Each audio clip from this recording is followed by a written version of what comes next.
เน้อทำแจดอันอ่ำหายภิกขุทั้งหลายภิกขุปริษัทในหลองในสุตันตาเจือไหลอันมีผู้เตรียมขึ้นมาใหม่เป็นความวักจากแหล่งกามีพยัญชนะอันจำใจเป็นรองนอกแนวเป็นความโหของสวากาเมื่อมีผู้นำเอาสุตันตาเจือนั้นมากล่าวฮออยู่สูเตอำทอมเอาอำแย่หูทอมอำตั้งใจเปิดเตหูโตถึงแลเตอำเอาเป็นรองใหญ่ว่าเป็นรองอันโตเก่ากึ่งหลีเฮียนหูซึ่งนางสุตันตาเจอเหลออันเป็นความของตถาคตาเป็นข้อความลึกมีความหมายหลีเป็นสั้นโลกุตลา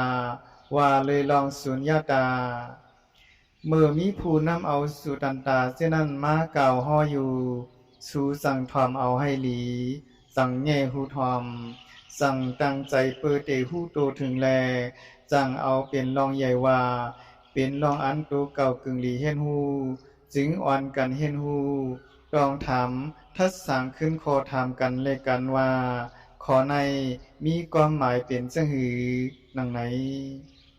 เลยลองเฮ็ดจังไหน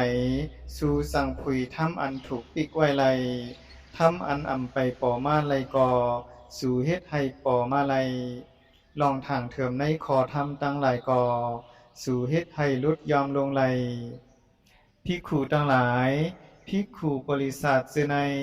เฮาฮ้องว่าบริษัทอันมีลองฮู้กว่าไลเลยลองต้องถามกันและกันเอาหังกวยคือใส่เลยลองจี้แจงให้ปังใส่ของผู้คนภายนอกปาติปุสสาวินิตาปาลิสามออุกาสิตะวินิตาสั่งเป็นปริษัทอันต้นสุดแล